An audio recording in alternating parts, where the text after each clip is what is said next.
আমি কল্যাণী ক্রিয়েশন থেকে কিছুদিন আগে একটা রূপচর্চা দেখিয়েছিলাম, সেখানে আবার একটা নতুন করে দেখাচ্ছি। এটা হলো কিছুটা আমি কমলার খোসা নিয়েছি, কমলার খোসাটাকে আর কিছুটা আমি শুকনা কমলার খোসা নিয়েছি। সেই শুকনা কমলার খোসা আর কাঁচা কমলার খোসাটা একসঙ্গে আমি একটু আমদিস্তাতে কুচে নেব। আমি যে কমলার খোসাটা বেটে নিয়েছি সেই কমলার খোসাটা দিলাম, আর তাতে দিলাম সবজি কলার একটা টুকরা। সেই সবজি কলাটা আর কমলার খোসা একসঙ্গে আমি বাটিতে মেখে নিচ্ছি।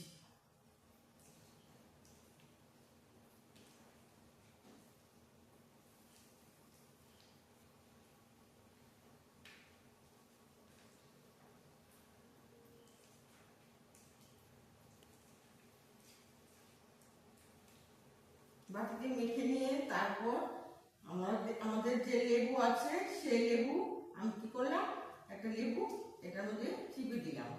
আমাদের মুখে যে কিছুটা ময়লা ভাব থাকে, হ্যাঁ, সে ময়লা ভাবটা লেবুতে কেটে যাবে। আর সবজি কলা আর কমলার খোসাটা আর লেবুর রসটা একসঙ্গে মিশিয়ে নিলাম। দেখছেন তো বন্ধুরা কিভাবে আমাদের মুখের লাবণ্যতা বাড়বে। সেই লাবণ্যতা বাড়ার জন্য আমি কিছুটা রূপচর্চার জিনিস দেখাচ্ছি। এবারে আমি নিজে মুখে নিজে মেখে নিচ্ছি।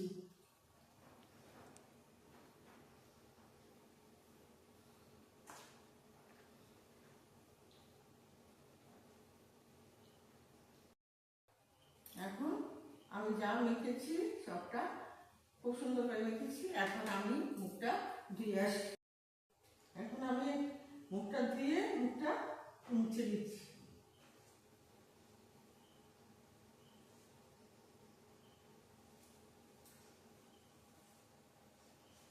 দেখলেন তো বন্ধুরা, এই কিছুক্ষণ পরে যে রূপচর্চা জিনিসটা দেখিয়েছি তাতে একটু লেবু দেওয়াতে যে আমাদের মুখের যে ময়লাটা সেই ময়লাটা এই লেবুর কেটে যায়।